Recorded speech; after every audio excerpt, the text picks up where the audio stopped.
একটু ভাবুন, মানুষ যত রকম কষ্ট পায় বা কষ্ট করে এই জীবনে, এর মধ্যে অবশ্যই একদম শীর্ষ দিকে থাকবে একজন নারী যখন মা হয়, সেই মাতৃত্বে তার প্রেগনেন্সির সময় তার যে বাচ্চা প্রসব করা, সেটার যে কষ্টটা, এবং এটার কষ্টটাকে আল্লাহ আলাদাভাবে কোরআনে বর্ণনা করেছেন, মেনশন করেছেন। এটা যে একটা কষ্ট, এটা যে একটা স্যাক্রিফাইস যেটা একজন নারী করে যখন সে মা হওয়ার প্রক্রিয়ায় আছে।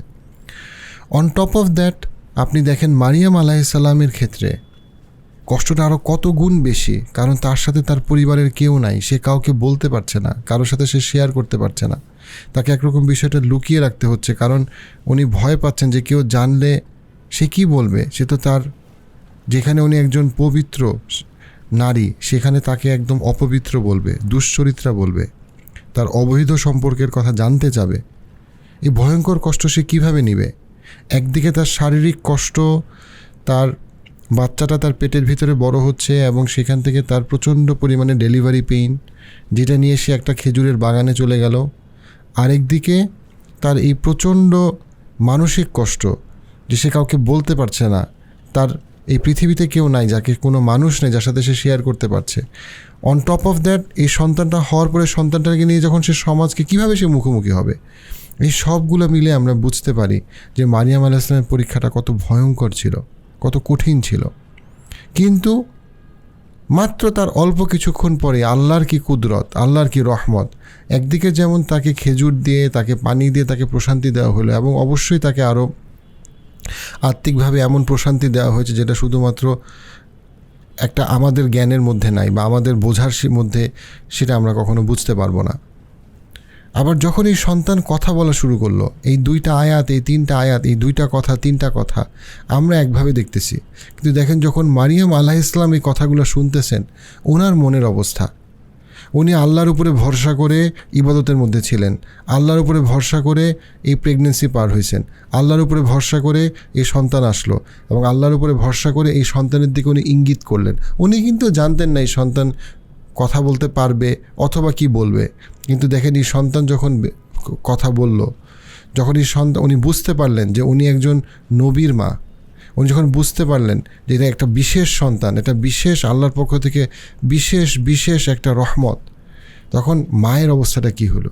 যেই মা জাস্ট কিছুক্ষণ আগে, কয়েকদিন আগে কি এক অসম্ভব কষ্ট, যে কষ্টটা উনি নিতে না পেরে উনি 23 নম্বর আয়াতে 25 নম্বর আয়াতে উনি বলছিলেন যে অ্যাজ ইফ ওনার যদি কোনো জীবনই না থাকতো, অস্তিত্বই না থাকতো, সেই একই মা যখন শুনতেছেন 30, 31, 32, 33 নম্বর এই আয়াতের এই কথাগুলা, তখন মায়ের মধ্যে যে প্রশান্তি। একইভাবে আমরা যখন আমাদের জীবনে খুব গভীর একটা কঠিন কষ্টের মধ্যে থাকি, আমরা যেন মারিয়াম আলাইহিস সালামের এই পরীক্ষা, এবং পরীক্ষা থেকে যখন আল্লাহ ওনাকে পরীক্ষাটাকে সহজ করে দিলেন, প্রশান্তি দিলেন, এই বিষয়টাকে আমরা যখন মাথায় রাখি যে আল্লাহ আপনাকে একটা কঠিন পরীক্ষা দিছে, সেটা ক্যান্সার হোক, ডিভোর্স হোক, বাবা মার মধ্যে সম্পর্ক খারাপ, সন্তান নিরাময় কেন্দ্রে, যে কোনো রকম কঠিন পরীক্ষা হোক, অথবা হঠাৎ করে আপনার সন্তান মারা গিয়েছে, মারিয়াম আলাইহিস সালামের এই মনস্তাত্ত্বিক দিকটা চিন্তা করেন। যে মারিয়াম আলাইহিস সালাম প্রচণ্ড কষ্টে উনি ভাবছিলেন যে উনি যদি না থাকতেন, সেই মারিয়াম আলাইহিস সালামকে আল্লাহ ধৈর্য ধরার জন্য, আল্লাহর পথে থাকার জন্য এমন একটা পুরস্কার দিলেন যে পুরস্কারের কোনো তুলনা হয় না। আজকে সারা পৃথিবীতে, মারিয়াম আলাইহিস সালাম মারা গিয়েছেন কত হাজার বছর আগে, কিন্তু সারা পৃথিবীতে যেই নারীর কথা সবচেয়ে বেশি প্রশংসিতভাবে, যেই নারীদের কথা আসে, তার মধ্যে অবশ্যই মারিয়াম আলাইহিস সালাম প্রথম দিকে থাকবেন। সারা পৃথিবীতে আপনি যদি চিন্তা করেন, যেই নারীর মর্যাদাগুলো সবচেয়ে বেশি, যেই নারীদের মর্যাদা সবচেয়ে বেশি, তাদের মধ্যে মারিয়াম আলাইহিস সালাম। অথচ মারিয়াম আলাইহিস সালাম ছিলেন একা, কিন্তু আজকে কত হাজার লক্ষ কোটি মানুষ মারিয়াম আলাইহিস সালামের জীবনী পড়ে আরও আল্লাহর কাছে যাওয়ার, নিজেদেরকে আরও প্রস্তুত করার, নিজেদেরকে আরও শুধরে নেওয়ার চেষ্টা করছে, অনুপ্রাণিত হচ্ছে তার জীবনী দিয়ে। সুবহানাল্লাহ। এটা যখন আপনি কল্পনা করবেন, তখন আপনি চিন্তা করবেন যে এটা সবই আল্লাহর রহমত, এবং এই শিক্ষাগুলো দেওয়ার মাধ্যমে আল্লাহ আমাদেরকে উদ্বুদ্ধ করছেন যেন আমরা ভেঙে না পড়ি, এবং যখন কোনো কঠিন পরীক্ষা আসে আমরা যেন আল্লাহর পুরস্কারের আশায় ধৈর্য ধরি, ঠিক যেভাবে মারিয়াম আলাইহিস সালাম ধৈর্য ধরেছিলেন। খেজুর গাছের যে কাণ্ড, সে যে খেজুর গাছের কাছে সে দাঁড়িয়ে আছে, সেটা যদি সে অল্প একটু সে যদি ধাক্কা দেয়, তাহলে সেখান থেকে তাজা ফ্রেশ খেজুর তার জন্য, তার কাছে নেমে আসবে, গাছ থেকে পড়বে।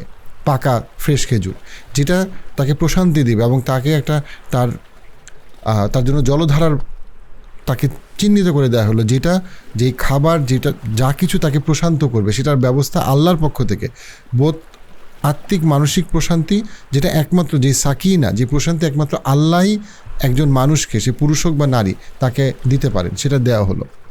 এই জায়গাটা খুবই গুরুত্বপূর্ণ একটা শিক্ষা, যে আপনারা যদি কখনও সৌদি আরবে যান বা কোনো মিডল ইস্টার্ন যদি কখনো খেজুরের কাণ্ড দেখেন, আপনারা দেখবেন যে একটা খেজুরের কাণ্ড এত বেশি শক্ত, এটা নাড়ানো সাধারণ একটা মানুষের পক্ষে সম্ভব না, খুবই কঠিন। অনেকজন শক্তিশালী পুরুষ মিলে ধাক্কা দিলে একটা খেজুরের কাণ্ড হয়তো কিছুটা নড়বে।